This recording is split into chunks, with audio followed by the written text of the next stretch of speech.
Olá pessoal, vamos começar agora a segunda parte do nosso tutorial, que é a delimitação automática. Para isso, primeiro precisamos fazer o download dos dados e eles estão disponíveis no e-disciplinas, né? Eu entrei aqui no trabalho 1, vou fazer o download dos arquivos underline atualizados. Eu atualizei hoje no dia 20 de março, às 9h59, então se você baixou os dados antes disso, eu peço que você exclua e faça o download novamente. Então eu vou clicar aqui, fazer o download. Vou copiar meu arquivo, vou colocar no disco C, na raiz, para não ter nenhum problema. Vou extrair os arquivos. E aqui estão os arquivos que nós vamos utilizar para essa delimitação, que é o arquivo shapefile do exutório e o modelo digital de elevação, que é em formato raster. Então, a gente pode abrir o QGIS aqui e simplesmente arrastar esses dois arquivos aqui.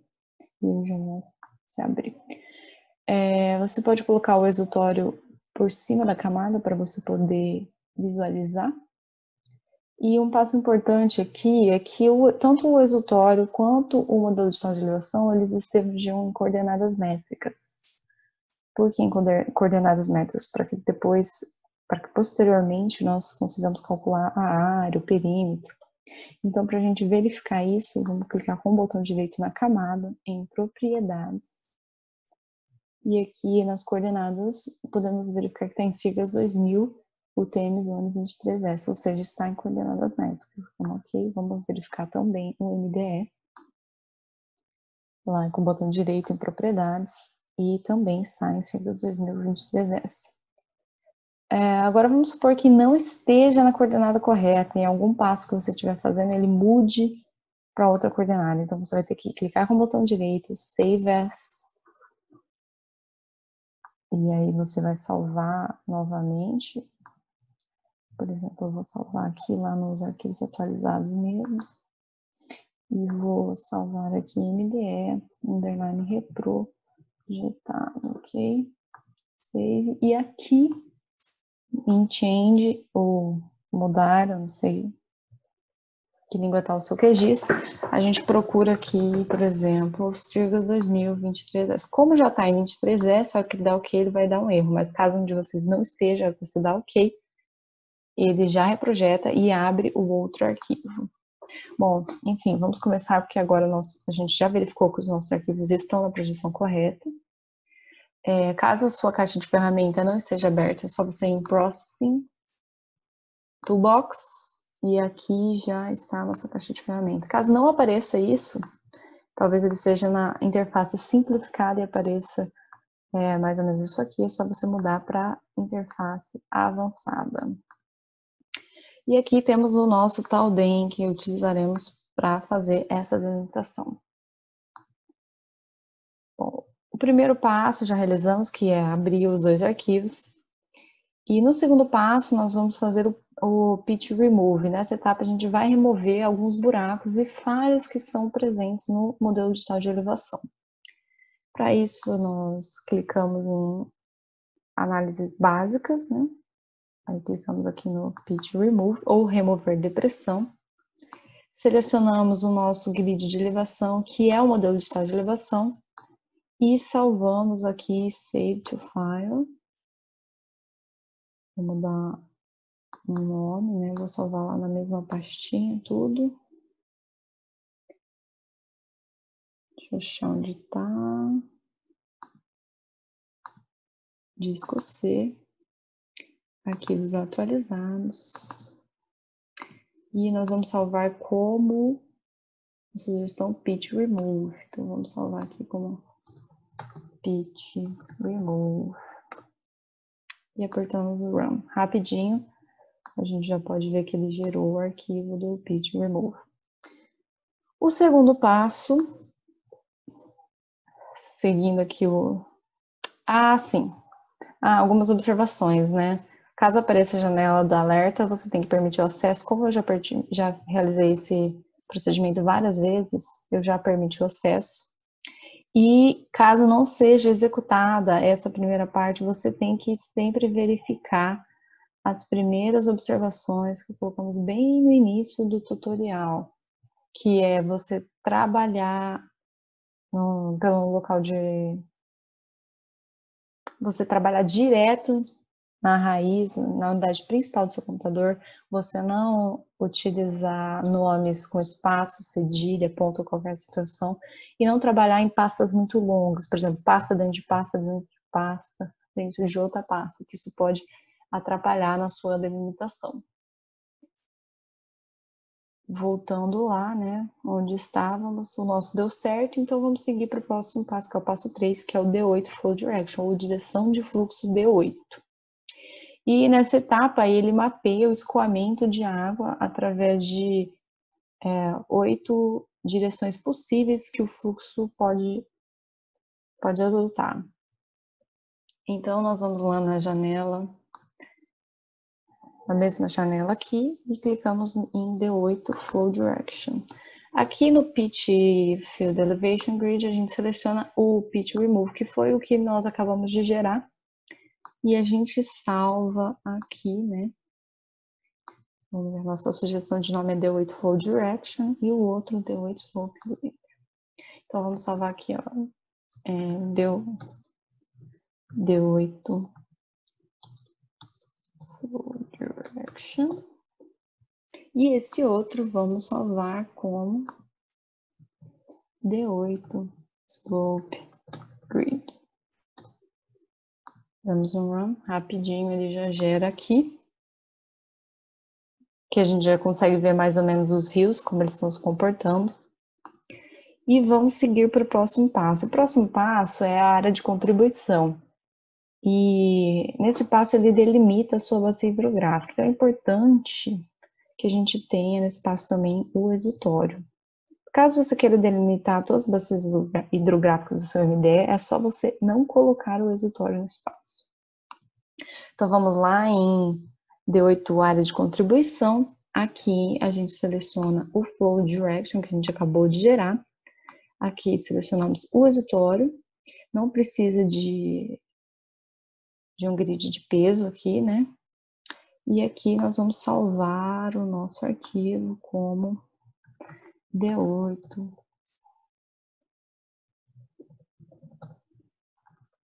Ok. E vamos dar um run. Quando a gente fecha, a gente já percebe que a nossa bacia já está delimitada corretamente, o exutório, conseguimos ver os rios. Vocês lembram da atividade que fizemos em sala? E essa era a bacia que delimitamos, a mesma bacia. Bom, pessoal, o que acontecia com os arquivos antigos, os primeiros arquivos que nós tínhamos enviado para vocês, é que o exutório ele não estava exatamente em cima do rio, ele estava deslocado, né? Então, eu vou excluir aqui, gerar de novo sem o exutório para vocês observarem. Relembrando que isso aqui é só para vocês observarem, caso o exutório não esteja no local correto, ó, sem o exutório. Run. E a gente pode ver que aqui o exutório está certinho em cima desse pixel branco, que são os pixels que representam o rio. Vocês estão vendo? Aqui ele gerou todas as bacias do nosso modelo digital de elevação, do modelo todo. Porque eu não coloquei um exutório para delimitar uma bacia específica. Então, aqui nesse caso, vamos supor que o exutório não estivesse aqui no local correto, ou seja, ele não geraria a bacia correta. O que a gente teria que fazer é mover o exutório. Então, eu vou ensinar vocês aqui rapidinho como fazer isso. Você clica na camada do seu exutório, clica aqui nesse símbolo do lápis, que é para editar, e clica nesse outro símbolo, que é para você editar o nó, né? Então, aqui a gente pode mover o nó, a gente pode colocar ele para cá, arrastando, né? Clica e arrasta, clica e arrasta, podemos colocar onde nós quisermos. Bom, eu vou voltar ele aonde ele estava, que estava no local correto, e é só eu clicar novamente no lápis e ele vai pedir se eu quero salvar as alterações, eu quero salvar. Nesse caso, a gente pode excluir aqui, excluir também o arquivo na pasta onde vocês salvaram, que é importante, toda vez que você for fazer novamente, você tem que excluir os arquivos. Então, vou excluir aqui, na pasta, e excluir aqui, e vou fazer novamente aqui, agora com o exutório no local correto. Então, vou selecionar o Flow Direction Grid, vou selecionar o exutório e vou salvar. Como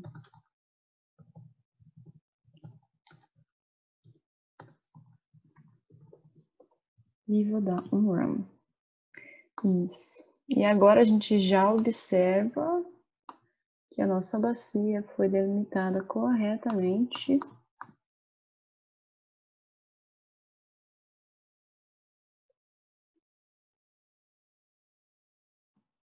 Bom, pessoal, agora nós vamos realizar o passo 5, né, que é a definição de limiar para fluxo canalizado.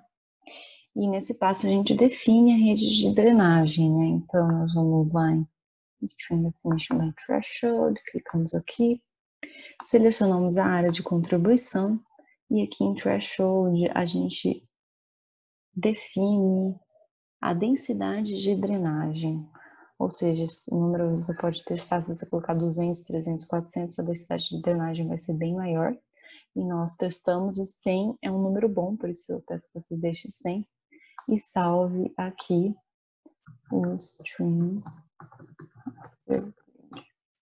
save e run. A gente pode ver que ele já gerou aqui a nossa drenagem bem bonitinha, e é inclusive bem parecida com aquela que realizamos o exercício em sala de aula. Agora vamos para o próximo passo, que é o passo 6, que é o alcance de fluxo de bacias hidrográficas, é o último passo. Nós temos que clicar só em Stream Reaching Watershed aqui. Vou expandir essa janela para vocês verem.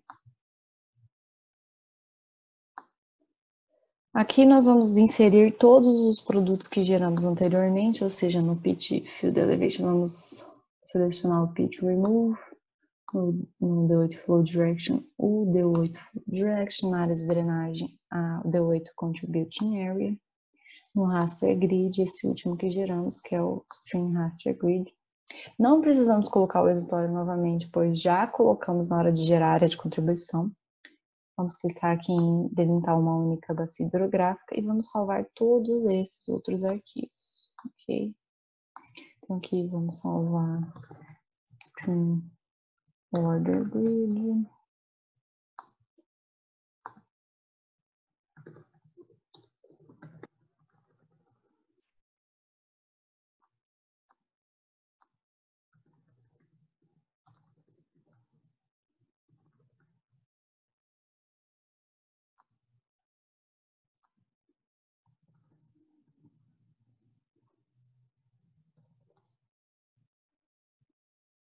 E, por último,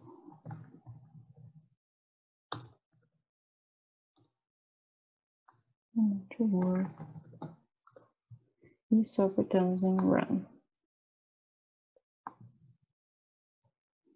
Então, se a gente desabilitar aqui, conseguimos ver, né, a nossa bacia delimitadinha.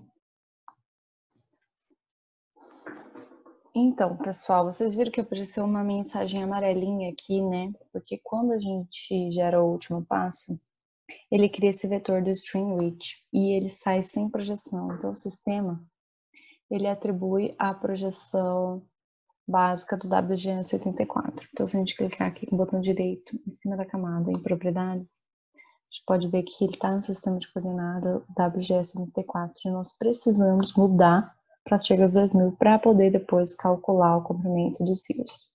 Então, nós vamos aqui em vetor, nas Geometric Tools, e nós vamos em Data Management Tools, e nós vamos em definir projeção. Então, a gente clica na nossa camada, que é essa Stream Reach Grid, e clica em Choose. E nós vamos escolher também as siglas 2000 UTM 23. Clique em OK. E OK. Definido a projeção. Então, agora a gente já consegue ver aqui os nossos rios delimitadinhos. Podemos seguir para o próximo passo. Segundo o tutorial, o próximo passo é a gente poligonizar a área da bacia para a gente poder calcular a área e o perímetro. Para isso, nós vamos aqui em Raster, Conversão, Poligonizar, de raster para vetor. Aqui nós colocamos o nosso grid da bacia, que é esse Watershed Grid, e selecionamos um arquivo de saída também lá na mesma pasta. Salvando todos os arquivos, vamos salvar aqui como Watersheds. Clique em Save e OK. Pronto, aqui já temos um arquivo em formato vetor de todas as nossas bacias. Mas a gente precisa agora dissolver todas essas mini bacias para saber a área da bacia total. Então, aqui seguindo o tutorial, nós primeiro precisamos criar um campo em comum na tabela de atributos para todas essas bacias. Então, clicamos com o botão direito, Open Attribute Table ou Abrir tabela de atributos. E vamos aqui na calculadora de campo. Aqui a gente pode deixar assim, em Create a New Field ou criar um novo campo. E vamos digitar aqui, vamos ver o que colocamos aqui no microbacia. Esse é o campo que nós vamos criar de microbacia. A gente deixa em texto e aqui em aspas únicas digitamos microbacia. E só clicamos em OK. Aqui a gente pode ver que na tabela de atributo abriu o campo microbacia. Agora voltando no QGIS, vocês podem ver que a edição ainda está habilitada aqui, então é só clicar novamente no lapisinho e clicar em Save. Agora vamos em Vetor, em Geoprocessing Tools e em Dissolve ou Dissolver. Então, nós selecionamos a nossa camada Watersheds e em Dissolve Field a gente quer dissolver o campo microbacia. E agora vamos salvar como Watershed, sem o S, naquele mesmo local. Estamos salvando todos os arquivos. Clique em Save, OK. E agora nós temos a nossa bacia delimitada. Bom, pessoal, agora com a bacia delimitada, vocês podem então calcular a área, o perímetro, o comprimento principal dos rios, entre outras coisas que são necessárias para calcular todos os índices morfométricos que estão sendo pedidos nesse trabalho. Então, vou dar algumas dicas aqui do que vocês podem utilizar como ferramenta e aí vocês decidam o que é melhor, né? Aqui, por exemplo, para calcular a elevação de um determinado ponto, nós podemos colocar o Pitch Remove Elevation Grid, né? Aí vamos desabilitar o Watershed para a gente poder enxergar. E aí, vou dar um zoom aqui, vamos supor que eu quero saber a elevação de algum desses pontos aqui, né? É só eu clicar nessa ferramenta de Identify Features e clicar aqui no pixel que eu desejo. E aqui vocês já podem ver, por exemplo, que a elevação desse pixel que eu cliquei é 956 metros. E assim você pode fazer para vários pontos que você deseja. Bom, assim também você pode usar essa opção para descobrir várias outras coisas, como, por exemplo, o comprimento desse pedacinho do rio, que pode ser útil para vocês calcularem o comprimento do rio principal, de todos os rios, ou, por exemplo, o comprimento do rio principal. Então, é só você clicar aqui em cima do layer, né? Eu vou tirar o Pitch Remove para ficar mais fácil de ver. E, por exemplo, eu quero saber o comprimento desse rio. Aí é só eu clicar aqui. Correto. Por exemplo, eu quero saber desse rio. Cliquei aqui. E aqui eu já vejo o comprimento, que é 2.409,6 metros. E assim eu posso fazer com vários outros. Para ficar mais fácil, né? É só a gente dar um zoom e clicar na feição que desejamos. Por exemplo, essa feição, ou essa feição, e assim por diante. Outra coisa que pode ser muito útil é você sempre lembrar de usar a tabela de atributos. Por exemplo, nesse caso, vamos supor que eu quero calcular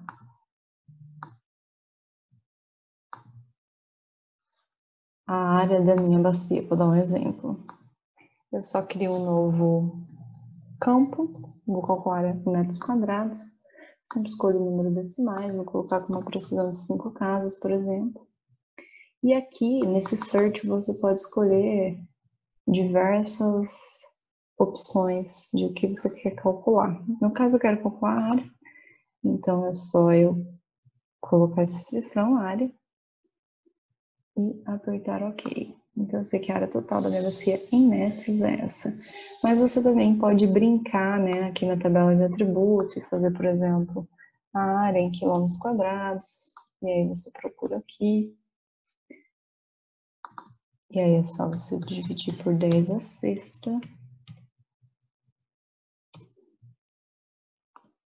E pode ficar brincando, né, com tudo isso. E a mesma coisa para o perímetro e outras coisas. Então é isso, pessoal.